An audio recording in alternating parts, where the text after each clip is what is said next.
Hey, it's great to be with you. You know, it's funny how we use some words, like happiness and joy. We kind of throw them around like they mean the same thing, right? I know I've done it a million times. But what if they're not the same at all? What if one is something we chase and the other is something that finds us? Let's take a look at the difference because, honestly, getting this can change everything. So, let's start with this question. Why do we spend so much of our lives chasing happiness? It makes sense, right? We all want to feel good. We look for it in the big moments, in the small ones.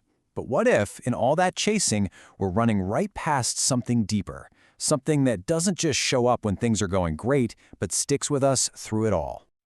All right, so here's how we're going to break this down together. First, we'll talk about that chase for happiness that we all know so well. Then, we'll dive into what makes joy so incredibly different. We're going to look at how joy can show up in the middle of a storm, what it's really built on, and then the best part, how we can actually start to cultivate it in our own lives.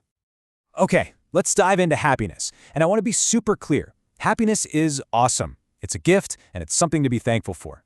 But to really understand it, we need to look at where it comes from and why it sometimes feels like it can vanish in a second. This analogy just clicks, doesn't it? Thinking of happiness like the weather, it just makes perfect sense. It's totally based on what's happening around us. When things are good, it's like a perfect sunny day. But when a problem rolls in, man, those clouds can gather fast, and it feels like the sun is never going to come out again. So what brings on those sunny days? Well, it's usually stuff like this. A great slice of pizza, an amazing trip, a nice comment from a friend, or, yeah, even just getting a bunch of likes online. And none of these things are bad, but they're all external. They're temporary. The meal ends, the vacation is over, the phone gets old, and if that's all our happiness is built on, we're basically building on sand, always shifting. So if happiness is that shifting sand, what's the alternative? Well, this is where we get to talk about joy. And joy it's a completely different game. It's not about what's happening to you, it's about what's happening in you. I love how this just lays it all out, side by side. Look at the contrast here. Happiness comes from the outside. It's temporary. It depends on the situation. But joy, that's internal. It's lasting. It's foundational. It isn't just a feeling that floats on the surface. It's a deep down reality that doesn't get swept away by one bad day or even a lot of bad days. And get this is so cool. In the New Testament, the original Greek word for joy is chara, and it comes from the same root as the word for grace, which is charis. That little detail tells us everything we need to know. This deep-down joy isn't something you can work harder for or achieve. It's not about just thinking positive thoughts. It's a gift, a fruit that grows out of being connected to God and His grace. Okay, this next part is where the idea of joy gets really wild, and honestly, a little mind-blowing. See, joy isn't just for the good times. It's actually designed to be at its strongest when life is at its absolute hardest. Think about this for a second. The Apostle Paul wrote what's probably his most joy-filled letter, but he wasn't kicking back at a resort. He was in a Roman prison, chained to a guard, facing the very real possibility that he was going to be executed. I mean, by any normal standard, his happiness should have been at zero. And yet, from that dark place, he writes this, "Rejoice in the Lord always." And then he says it again, just in case you missed it. This wasn't him just trying to fake it till he made it. It was a powerful statement about where his foundation was. His joy had nothing to do with his freedom or his comfort.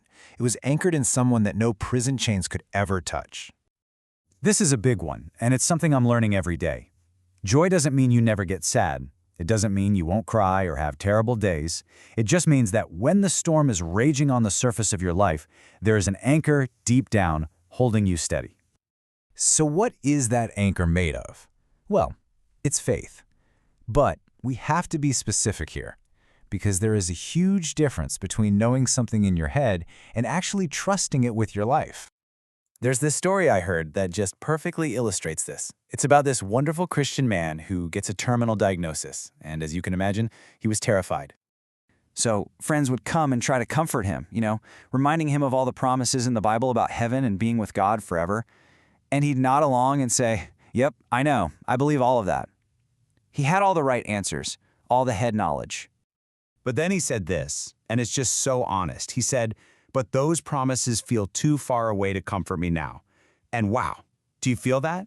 There was this huge gap between the truth he knew in his head and the peace he was desperate for in his heart. And that's it, right there. That's the faith that leads to joy. It's more than just agreeing with a list of beliefs. It's about actually resting the full weight of your life, your worries, your hopes, your fears, all of it, on the promises of God and trusting that He's strong enough to hold you up. Okay, so this all sounds pretty amazing, but how do we get there? Is this joy thing something that just happens? Well, the good news is no. It's something we can actively cultivate. There are real, practical steps we can take. So first, we can make a choice. When anxiety starts to creep in, instead of just letting it take over, we can intentionally replace it with prayer. We can literally hand our worries over to God. Second, we can choose gratitude. Now, this doesn't mean being thankful for bad things, but it means looking for God's presence and grace in the middle of them.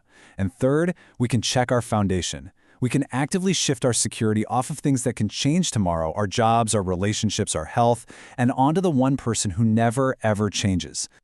If you remember just one thing from our time together, maybe let it be this: happiness is a wave. It's beautiful, it's fun to ride, but it always goes out.